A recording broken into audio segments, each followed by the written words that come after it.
Hello, Messy Faye here with some great crafts for today's Messy Church.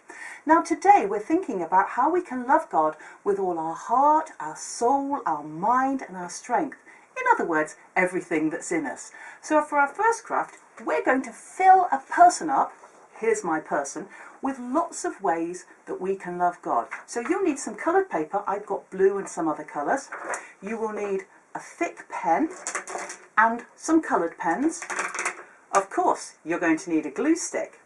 So first of all, we're going to write or draw on the coloured paper all kinds of different ways that we can love God with our heart. So I've got some emotions here. I've got happy faces, surprised, sad faces, worried.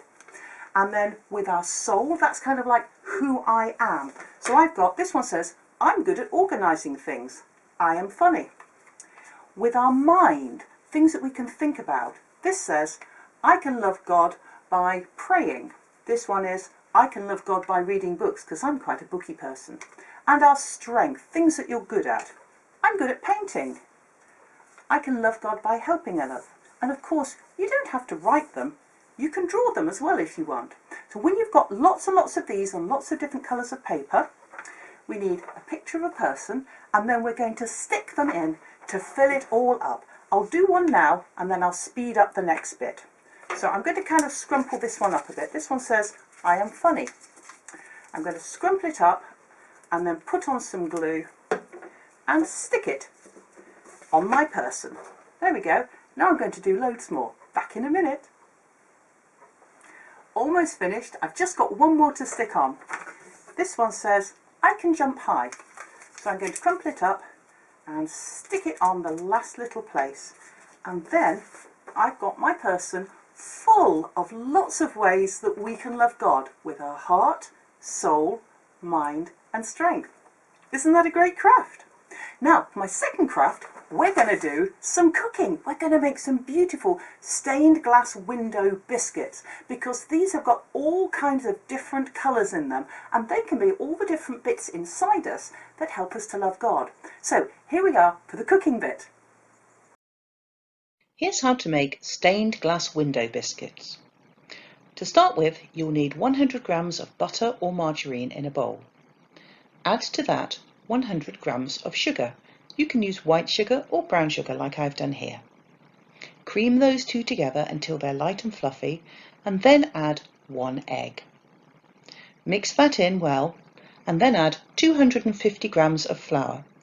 You can use plain flour for flatter biscuits, or self-raising flour for puffier ones like I did. Mix that in gently and add 1 teaspoon of vanilla essence. Now this should make a nice soft dough. You can add a little more flour if it's too sticky. Roll it out on a floured board with a floured rolling pin until it's about the thickness of a £1 coin or a little more. Now you can cut out your cookie shapes. You can use cutters, or you can make your own shapes with the back of a knife. I've done flowers and hearts. I made some circle ones using a glass, and other ones I cut out myself.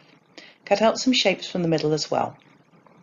Now take away all the spare dough around the outside and from the middles, and you can re-roll that and make some more the next time.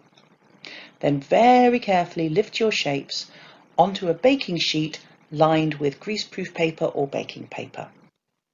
Now comes the loud bit. You'll need to crush some boiled sweets.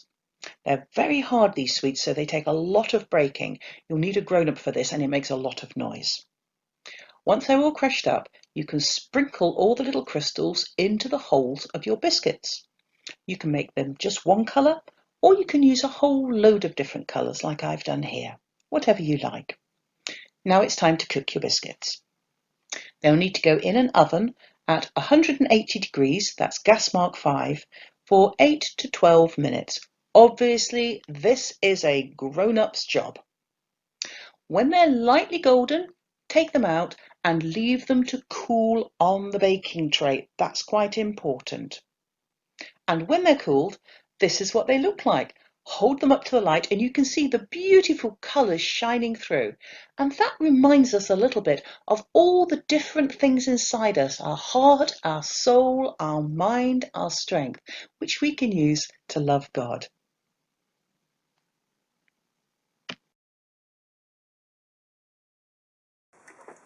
What a great craft. Now, I would have one of the finished biscuits here to show you so that I can drink it with my cup of tea, but we ate them all. So you'll have to make some of your own and enjoy those. See you next time.